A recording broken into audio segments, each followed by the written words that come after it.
18h06 ce mercredi 7 novembre, ce bleuet que nous portons, Olivia Chalère et moi-même à la Boutonnière, comme d'autres bien sûr, est en vente depuis quelques jours déjà, au profit de la solidarité, de la mémoire aussi envers les victimes de guerre et de terrorisme. Un emblème qui fête, Olivia, ses 100 ans. Normal, ça a été créé, il existe depuis de la Grande Guerre, la fin de la Grande Guerre. Qui a laissé 20 millions de blessés. Il est né sous l'impulsion de 2 infirmières qui ont été bouleversées par ces soldats et qui sont mis à leur faire fabriquer ces petites fleurs. Ça leur permettait de reprendre une activité et en les vendant, d'avoir une petite source de revenus. Alors pourquoi le bleuet ? Eh bien pour plusieurs raisons, et notamment parce qu'il rappelle la couleur de l'uniforme des bleuets, ces jeunes recrues qui allaient rejoindre leurs aînés les poilus sur le champ de bataille. Et puis aussi parce que c'est la seule fleur qui poussait sur le paysage dévasté des tranchées. Donc c'est vraiment tout un symbole. 100 ans après, le bleuet, c'est quoi ? Eh bien, c'est une organisation qui vit grâce à la générosité populaire et qui est hébergée et gérée par l'Office national des anciens combattants et des victimes de guerre. Le bleuet vient en aide aux anciens combattants, ceux des guerres passées, l'Indochine, l'Algérie, mais aussi ceux d'aujourd'hui. Ils ont 20, 30 ans, ils sont allés en Afghanistan, au Sahel, et ils sont très nombreux. Il va falloir les aider pendant de nombreuses années, et ça, c'est important de le rappeler. L'organisation soutient également les pupilles de la nation, ainsi que les victimes du terrorisme, parce que les victimes du terrorisme sont assimilées aux victimes de guerre depuis 1990. Nous avons rencontré la présidente du Bleuet de France, ainsi que César, qui va nous raconter son histoire.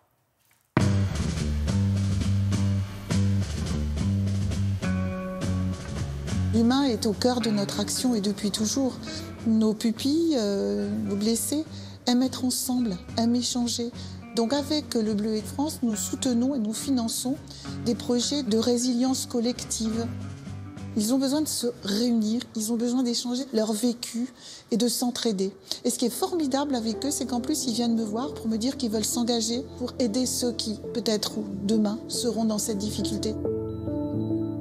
Lorsqu'ils sont victimes d'un psychotraumatisme, on sait qu'ils peuvent avoir des résurgences tout au long de leur vie. Donc nous intervenons dans la durée, en complémentarité de ce que font les armées.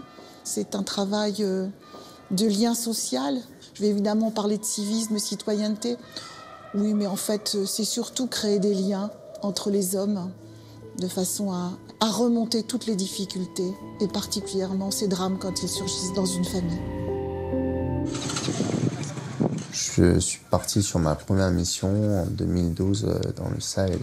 Et sur cette première mission, lors d'une patrouille dans le désert, mon véhicule s'est retourné et du coup, je me suis retrouvé tétraplégique. Je savais qu'il y avait d'autres manières de servir et donc je me suis donné les moyens de revenir et de me réinsérer professionnellement en reprenant des études. J'ai repris un emploi au ministère des Armées en septembre de l'année dernière. Dans un premier temps, pour moi, il fallait vraiment me reconstruire physiquement et en fait me rapprendre moi-même ma nouvelle version, la 2.0. Tout ça, c'est quand même un parcours de reconstruction et de réadaptation qui est long. Le Bleuet est un des partenaires importants des rencontres militaires blessures et sport. Et pour moi, elles ont été un réel déclic. Quand vous avez un accident comme le mien, vous avez votre champ des possibles qui se réduit drastiquement.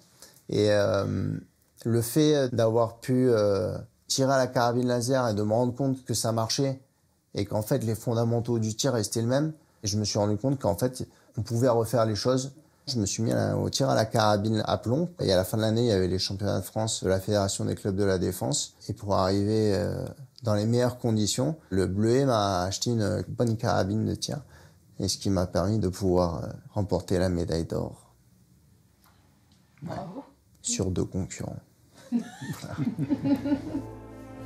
On parle du vivre ensemble, on parle de la résilience.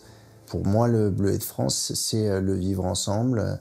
Parce que les soldats qui sont tombés, c'est les soldats de la nation tout entière et dans toute sa diversité. Toute la nation dans son ensemble devrait faire l'effort de porter le bleu comme symbole de rassemblement.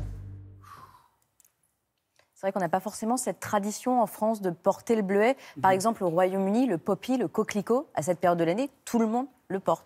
Donc voilà, pour ce centenaire, ça va peut-être venir aussi chez nous. Et puis, si vous passez du côté des Invalides, vous avez vu peut-être cette fresque sur le parvis qui a été faite par l'artiste Cray 132. Il était en train de la peindre pendant que nous avons tourné le sujet. Regardez, elle est terminée. On voit ces images de drones. Si vous allez du côté des Invalides, c'est une très belle œuvre de street art pour les 100 ans de ces commémorations. Et pour plus d'infos, bleuetdefrance.fr. Merci beaucoup, Olivia. Merci pour cette histoire. Merci pour toutes ces précisions. C'était important de le souligner.